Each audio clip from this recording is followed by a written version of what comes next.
Todos os evangelistas contaram aspectos da vida de Jesus, destacando o que achavam que era importante para a comunidade a qual o evangelho estava encaminhado. No domingo passado, o Evangelho de João apresentou a primeira manifestação pública de Jesus em Caná de Galileia, no contexto de um casamento, onde, segundo a narrativa de João, Jesus realiza seu primeiro sinal. Aí Jesus se manifesta como vinho bom e abundante, que traz alegria e transforma a vida na grande festa do reino. Entretanto, no Evangelho de Lucas, a primeira manifestação pública de Jesus se dá em uma celebração semanal da sinagoga, da própria cidade onde ele crescera, Nazaré. De tal modo, numa manhã de sábado, os habitantes do pequeno povoado de Nazaré se reúnem para ler alguns salmos e comentar algum trecho de algum livro da lei, do Pentateuco e algum outro livro profético. Certamente, como bom judeu, Jesus costumava participar com toda a sua família nas celebrações na sinagoga e também costumava realizar um ministério de leitor das Escrituras. Mas, segundo a narrativa de Lucas, esse dia foi um dia muito especial. A cena apresentada pelo evangelista é de grande importância para entender a missão de Jesus. O evangelista é muito detalhista nos verbos que expressam suas ações. Fala o evangelho que nesse dia Jesus entrou na sinagoga da cidade onde fora criado, levantou-se para ler as Escrituras, lhe foi entregue o livro do profeta Isaías, abriu o livro e encontrou o texto onde estava escrito: "O Espírito do Senhor está sobre mim, porque Ele me ungiu, me escolheu, para pregar, levar boas notícias, boas novas aos pobres. Ele me enviou para proclamar, anunciar liberdade aos cativos presos, a recuperação da vista aos cegos, para libertar os que estão sendo oprimidos e proclamar, anunciar que chegou o ano da graça, o tempo em que o Senhor salvará o seu povo." Ao terminar a leitura e continuando a destacar as ações de Jesus, o Evangelho fala que Jesus fechou o livro, entregou-o para o ajudante e sentou-se. Aparentemente, era uma participação comum como leitor das Escrituras na sinagoga da cidade onde cresceu. Porém, esse dia, a leitura teria uma característica muito especial. Continua falando o texto que, quando terminou a leitura, todas as pessoas presentes olharam para Jesus, sem desviar os olhos dele. Porém, Jesus, já sentado, posição comum aos rabinos e mestres judeus quando iam ensinar ou falar algo muito importante, comenta o texto pronunciando apenas uma frase que mudou todo o sentido da leitura: "Hoje se cumpriu o que vocês acabam de escutar." Em muitas outras ocasiões, Jesus diria que sua missão era inaugurar o reino de Deus, proclamar a boa nova, as boas notícias de Deus. Porque isso é o que a palavra, o Evangelho quer dizer: boas novas, boas notícias. Mas esse dia na sinagoga da pequena, desconhecida, insignificante Nazaré, quando Jesus, comentando o texto, diz: "Hoje se cumpriu o que vocês acabam de escutar", pela primeira vez o mensageiro e a mensagem se identificam. Jesus, assumindo e atualizando as palavras do profeta Isaías, apresenta seu programa, o projeto do reinado de Deus, a razão da sua vida e também a causa da sua morte. E se apresenta como o Messias prometido e esperado, anunciando uma nova vida para o povo oprimido e marginalizado. Dessa maneira, o evangelista sinaliza que as promessas da salvação de Deus se cumpriam e se cumprirão no ministério de Jesus. Nele se atualiza a boa notícia para os pobres, os prisioneiros, os cegos, os oprimidos.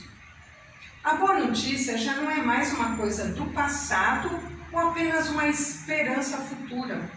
É uma realidade já presente.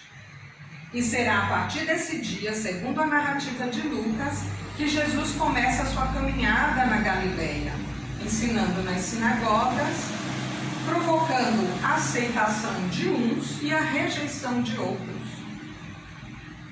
A seguir, o evangelista descreve a reação das pessoas reunidas na sinagoga de Nazaré, diante do anúncio e as palavras de Jesus. Uns aprovam e aceitam, outros duvidam e outros rejeitam. Mas reparamos, continuando a leitura do Evangelho, até o versículo 30, que a visita de Jesus esse dia na sinagoga de Nazaré terminou em um tumulto e uma confusão. Suas palavras e seus comentários não agradaram a muitos, porque fazendo uma retrospectiva histórica, criticou a falta de amor e solidariedade para com as viúvas, os doentes, os estrangeiros, enfim, para com os mais fracos, humilhados e esquecidos da sociedade. E diz a continuação do texto que os que estavam na sinagoga ficaram com muita raiva.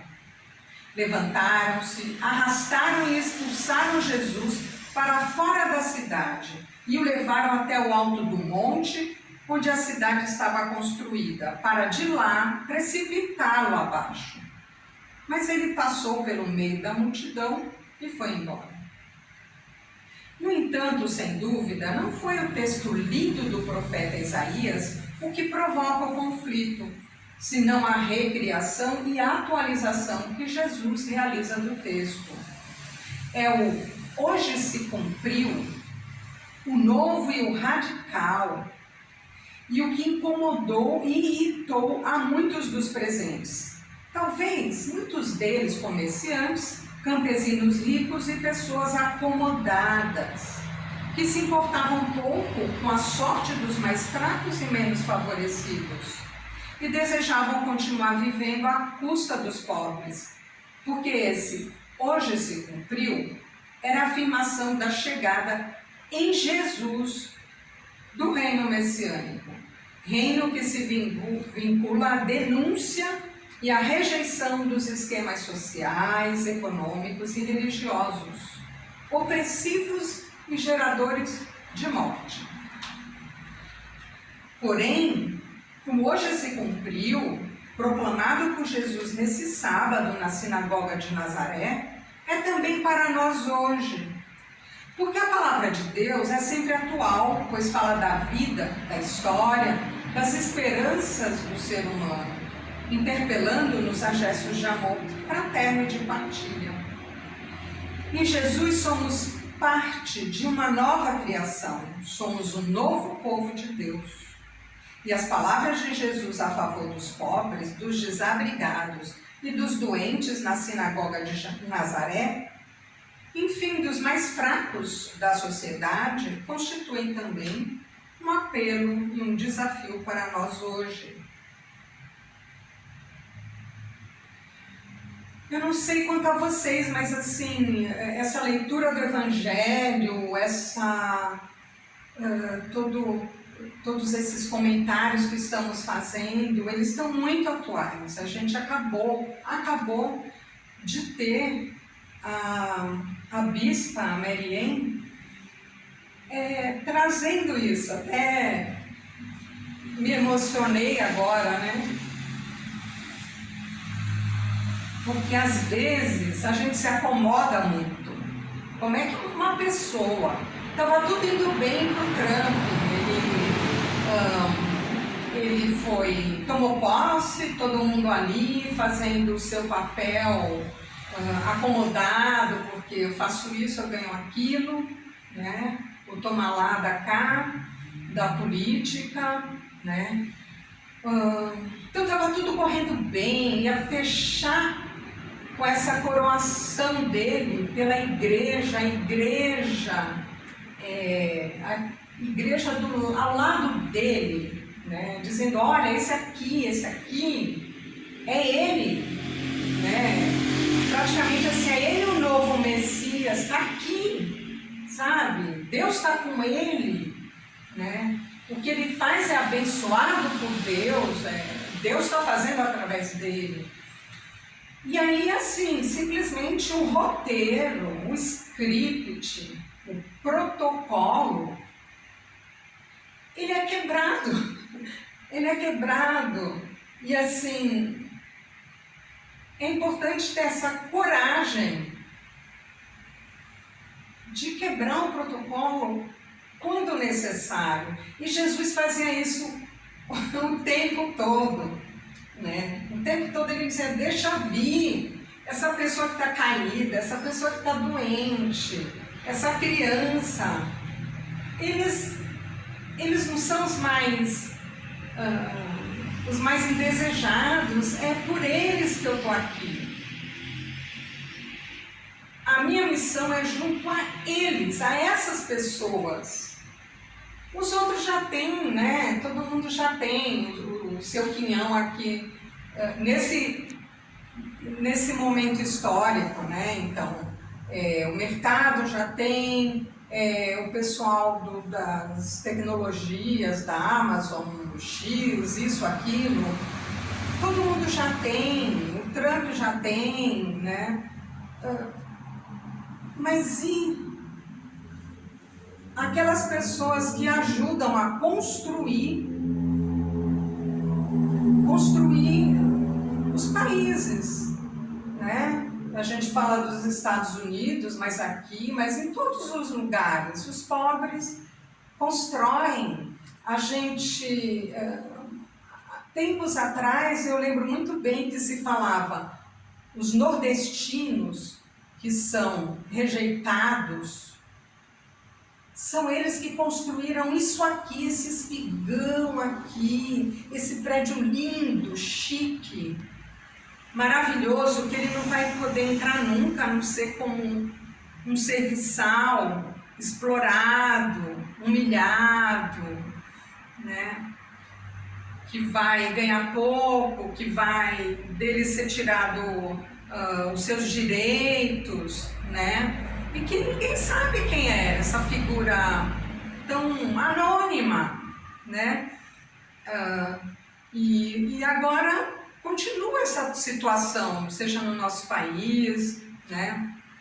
Com a retirada de direitos, com demissões em massa. É comum a gente estar andando na rua, no metrô, no ônibus e ouvir alguém falando, puxa, essa semana mesmo eu ouvi, puxa, fulana voltou de férias e chamaram ela para conversar, ela pensou, vou ser demitida, né? Então isso fica essa corda no pescoço, né? E essa bispa, ela assim surpreendeu o mundo, seja aquelas pessoas. É muito interessante que a gente vê a cara do Trump, a cara dele assim, normalmente já é uma coisa esquisita, uma cara de pessoa que é transtornada. E aí ele ficou assim, o que essa mulher está falando? Assim, como é que ela ousa? Que absurdo! Como é que pode? Eu sou o reizinho, né?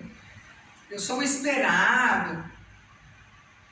E ela fala o quê? Ela diz, tenha misericórdia daquelas pessoas que constroem as cidades que estão presentes na nossa vida, que estão lá no campo e de lá que vem a comida, né? Tem a misericórdia, são pessoas que trabalham, pessoas honestas, em sua grande maioria, pessoas que têm famílias, né? E aí de novo vem essa questão do imigrante, né? Que a gente sabe que Jesus era um imigrante, Jesus era um rejeitado, um expulso, né? E hoje eu estava ouvindo algo bastante interessante, que geralmente a gente fala assim, os imigrantes ilegais. E isso quer dizer, é ilegal? Rua, para fora, vai embora, não tinha que estar aqui, eu te descarto quando eu quiser. E aí a crítica era assim, eles não são ilegais, né? Eles falta documentos, falta dar alguns passos para eles estarem enquadrados, acolhidos na sociedade. Eles ainda não estão na condição ideal. Vamos fazer isso? Vamos ajudar eles com esses documentos, com as necessidades que eles têm, né? E ao mesmo tempo em que tudo isso acontece, de mandar multidões embora, né, de uma forma bastante assim, teatral, né, um grande acontecimento, uma demonstração de poder. Eu estava ouvindo também que no México, a presidenta do México, ela vai criar 35 mil cargos para aqueles mexicanos que retornarem ao país. Então, assim, se de um lado a gente fica, não apenas essas pessoas ficam assustadas, né? Mas nós ficamos assustados que o rumo que o mundo está tomando, mesmo no nosso país, com essa extrema-direita, esse Nicolas, aquele Kim Kataguiri, esse bando todo, ao mesmo tempo que nos preocupa, aparecem vozes proféticas que atualizam essa mensagem e todas as mensagens de Cristo para quem olha com o olhar da misericórdia, conforme era o olhar de nosso Senhor Jesus Cristo.